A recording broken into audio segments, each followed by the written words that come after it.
Hey everyone, it's Jakov, and I'm here today with another video for Total War The Dawnless Days. Today's video being a battle replay, specifically a battle replay of a top tier professional, essentially a gold army fielded by the Easterlings against an equivalent tier army fielded by Gondor. You know, two very much iconic enemies, not quite as iconic as Gondor and Mordor, but still a nice bit of contrast. Leading the Gondorian army, I have the PC, and playing against the Gondorian army is me, leading the Easterlings. This video is kind of a showcase video to try and show you different types of armies that you can be expected to face and field at different points in the game, this being, as I said, very much a very late game professional army. The Easterling army in particular being one that's built around the Wainriders, that is to say, the heavy chariot riders of the Easterlings. So with that said, I'm going to put the battle in slow motion and we'll begin to check out both armies. If you guys like the idea of battle replays such as this for Total War The Dawnless Days, please make sure to give the channel and the video a like and a subscribe. I know it doesn't seem like much to you, but we really do appreciate it here. With that said, I'm going to put the battle into slow motion, but before I do that, I'll interject again to say that this is a battle of me against the PC, so don't expect me to go too crazy with, the strategy. Same thing for the PC. At the same time, if you have battle replays you want me to cover, feel free to send them in to me, and I'll be more than happy to cover them. So, now we'll actually put the video in slow motion, and we'll check out both armies, starting with the Easterling force. We have a couple units of the heavy chariots, the Wainriders Chiefs. Absolutely gorgeous. I love the gold dragons on the side of the chariots. That's such a beautiful adornment. So we've got a couple units of these guys who very lethal and great at punching holes through enemy formations. Then in the front lines, we've got many Locarim Macemen, the sheathed in gold professional infantry of the faction. So we've got a couple units of them, although they are axe infantry, they're Macemen.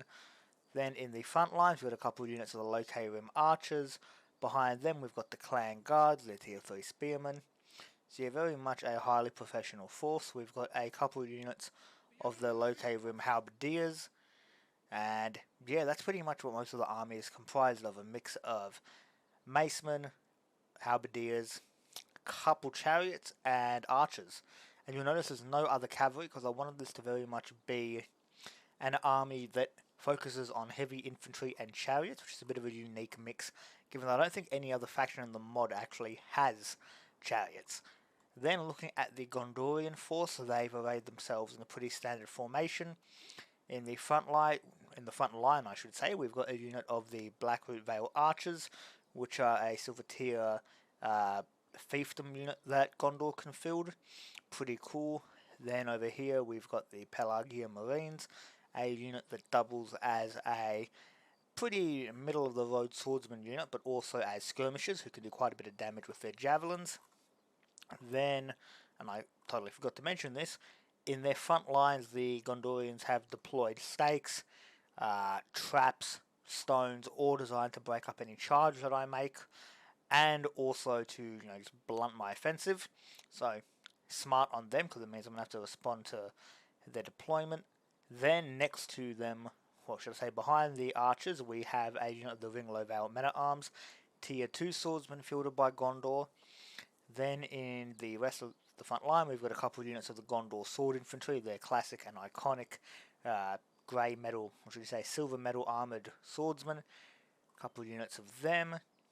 Then we've got a unit of the Warriors of Lossarnach Heavy Shock Infantry, or Medium Shock Infantry, armed with large axes. A unit of the Gondor Archers, more professional warriors. Another unit of Gondor Archers over here. Then, in the middle of their army, they've got a unit of Gondor Cavalry. Cavalry not really being the strong point of the faction, with the exception of the Knights of the Silver Swan. Then back here we've got Gondor Spear Infantry. We've got the Prince's Coast Guards. We were actually a pretty unique unit, one that I really like in Gondor's roster. They kind of help flesh it out a bit. And then yeah, some more spearmen in the front line, in the back line I should say. A unit of the Pinath Galen Spearmen, clad in green, a bit of a lower tier spear unit. And then finally their general unit, the Citadel Guards, absolutely resplendent in their armour. So very much a mixed force, and if you look at the numbers, the Gondorian force actually outnumbers the Eastlings, which was a conscious decision.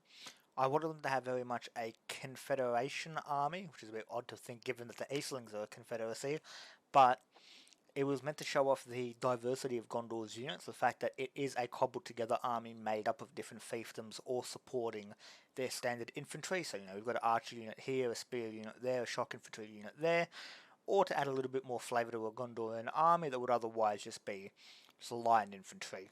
So, yeah, not necessarily as immediately as powerful as the Easterling force in terms of quality, but in terms of numbers, yeah, they're more than a match. And also, I thought it was a nice bit of a role reversal to have the forces of good have a numerical superiority over the forces of evil.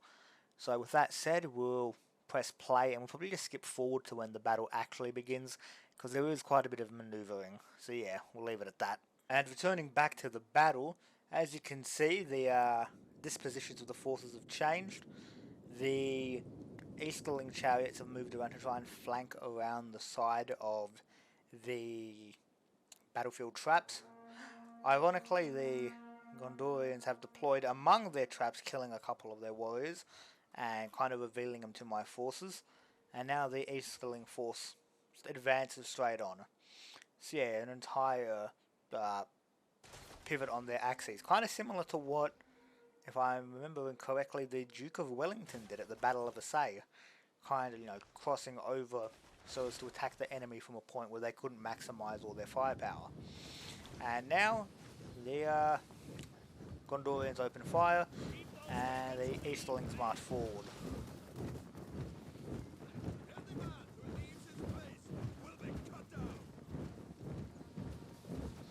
And an arrow storm occurs, but the Eastlings are very well defended.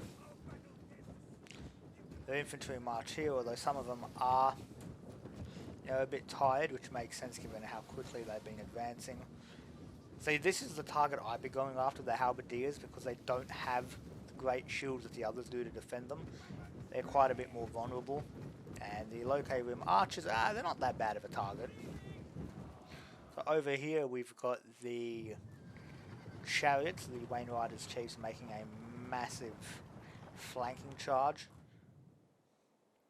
And to defend against it, quite wisely, the Gondorians have deployed the Pelagia Marines, supported by 2 units of spearmen, and as I say that, they're falling back. And I missed it, the Gondorians charged their cavalry straight into the middle of the spearmen while they were a bit out of formation, causing a bit of damage, but now they're caught out by spearmen and halberdiers. And I'd say that was a bit of a waste of the most powerful unit that the Gondorians had. The chariots are still going, cavalry is pulling out, and battle has been made. Everywhere swordsmen and macemen clash.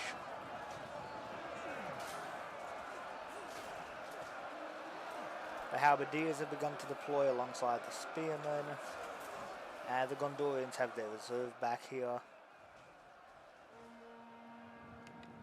And now the Wainriders chiefs are getting ready to charge. So the Gondorians have taken up a box formation of sorts. Their archers deployed over here, shooting into the flanks. Smart. The Locae Rim archers are coming up.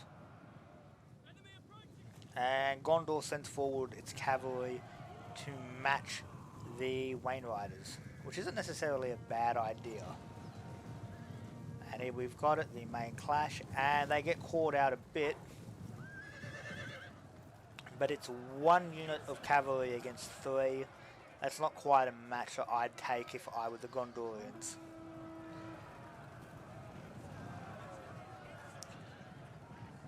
Looking at it, they pull back. Neither side's really suffered much in the way of casualties. And the Wainriders pull forward, and now they're going to get hit by the skirmishers, I'm pretty sure. Yep. And those skirmishers are a real threat to these guys.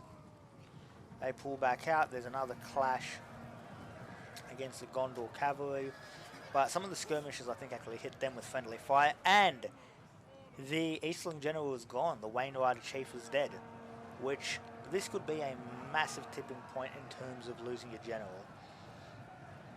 But for such a professional army, it may not mean as much compared to a rabble force.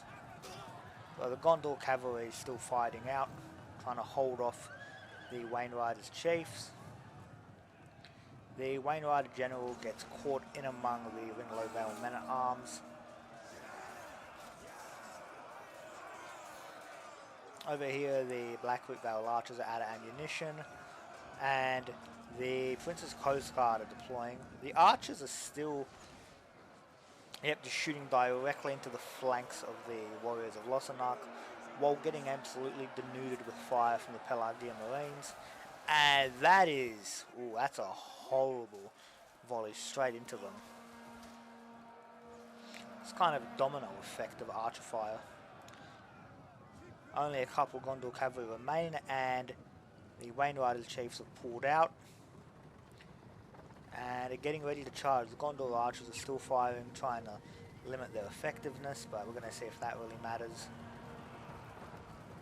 In they go, straight into the rear of the Gondorian Pinnath Galen spearmen.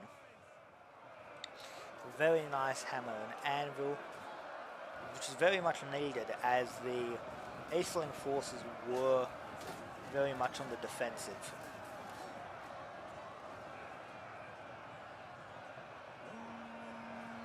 And just like that, they've knocked out more than a few. We've got just an archer battle, which quite like this. Archers of different types fighting against each other. The cavalry comes screaming in, but they're very much on the point of breaking. The Wainriders continue their charge right into the Gondorian swordsmen, just doing their best to break up enemy formations enough for the halberdiers to carve through them. And they've pulled out, which, yes, specifically for the chariot units, you can't keep them in combat. It's bad enough keeping shock cavalry in combat. Keeping these guys, I'd reckon, is even worse of a cardinal sin. And they deploy, and because the Gondorian archers did a wonderful job of getting rid of the traps, they're free to charge right into the Gondorian archers. They pull out again, and they return the Locate Rim Macemen charging in too.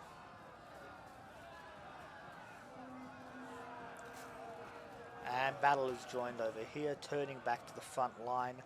It really is just a massive cluster of beautiful point to get into. That Prince's Coast Guard is getting skewered on that halberd. So here we've got the halberdiers of both sides clashing. Just an absolute porcupine of points over here. Chariots doing their best to charge into their formation. Over here, these spearmen and these axemen holding out as much as possible, trying to buy time for the rest of the army to deploy. And over here, the Locate Rim archers trying to hold their ground against the Citadel Guards, the enemy's general unit.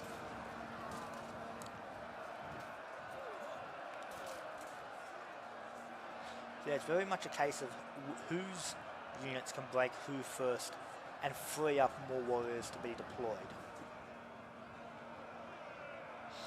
Looking at the manpower count, the Gondorians have lost more soldiers, but I wouldn't say this balance of power is accurate. And charging into the forest to get rid of more of the Gondor archers to prevent them from deploying. Then over here, the axemen return, streaming in.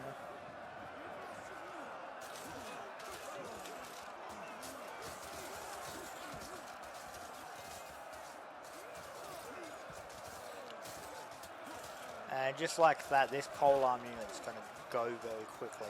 Prince's Coast Guard. It's amazing how quickly they just got cut down. The Wainriders chiefs return, having knocked out most of the archers. And while they do have some ammunition, it's not too much. And now they're swinging around to close the draws on these Gondorian spear infantry surrounding them. The chariots move around, getting ready to hit them from the rear. And chariots are really proving their effectiveness. Just absolute tanks.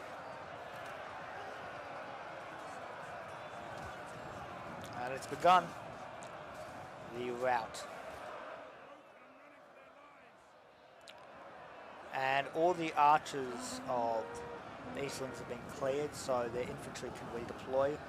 But it's still very much, now it's going against them. Gondor took a bit too long. The archers sacrificed themselves, as you can see, to buy the time necessary for the counter-attack.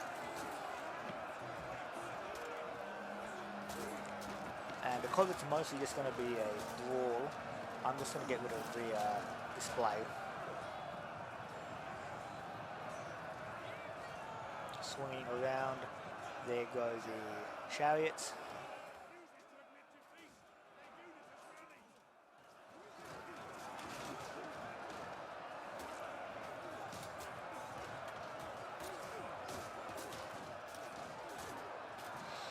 Both sides just doing their absolute best to grind each other out. I just love all those halberds in the distance.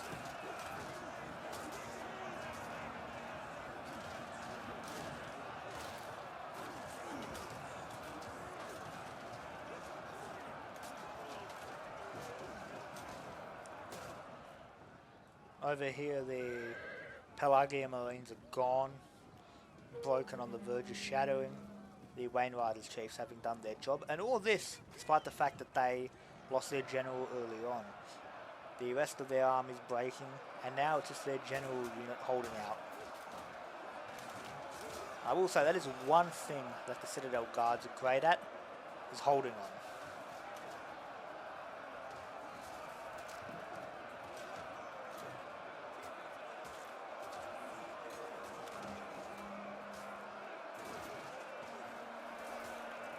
Still some archer fire coming over there from the Gondorians. They've got a couple of units of archers left, but the balance of power is very showing at this point. The Citadel Guards are doing their best, but there they go. They're broken, they're shattered. On the verge of shattering, they're gone. The archers are gone. And yeah, there we have it. A close victory on the open plains of Gondor, maybe a bit east of the Anduin River. A close victory for the Easterlings, specifically this Wainrider force mixed with Located warriors against the armies of Gondor. We're going to finish off the battle replay and we're going to check out both armies' stats to see how they did. Looking at the Easterling force, they came out of it with over half their army surviving, 854 left. Whereas looking at the Gondorians, they came out of it with under a quarter of their force remaining, 1/5 of their force for all intents and purposes. There's 417 warriors making out alive. Looking at the Easterling army, the general, who lost his life fairly early on, got 119 kills, which is quite good. These Mosemen got 133 kills, that's pretty good. 78 for these guys is passable, 125 is great. 59, not that good, but then again they're spearmen. Their main point is to hold the enemy rather than crush them. 90 kills for the clan guards isn't too bad at all, really.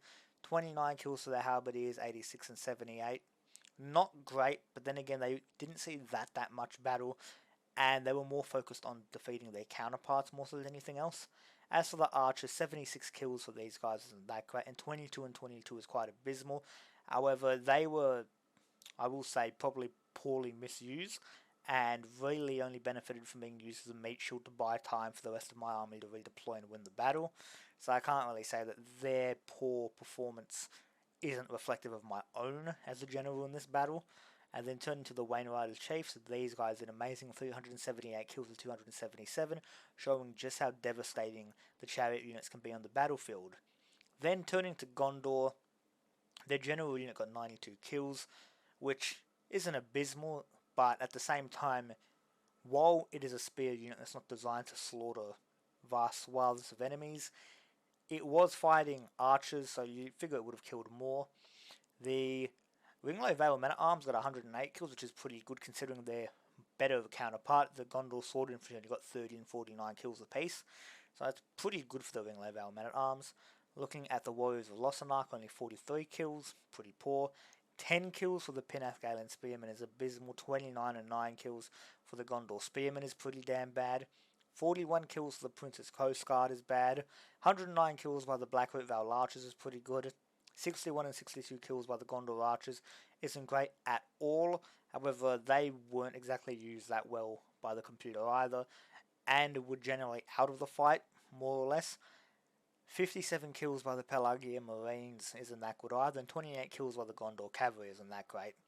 So yeah, overall I made a couple mistakes that I could have really tightened up my gameplay here, and the PC generally didn't do that great. But anyways guys, there we have it. Here's the battle replay. If you guys have enjoyed this video, please like and subscribe, as I said earlier on. It may not seem like much to you, but for such a small channel it really does mean the world. Rest assured, more videos based on this mod, as well as Last Alliance Total War, will be coming up in the future. And once the new update eventually comes out for the Dawnless days, rest assured I will be here breaking down all the changes. With all that said, this is your host Jakov, signing out.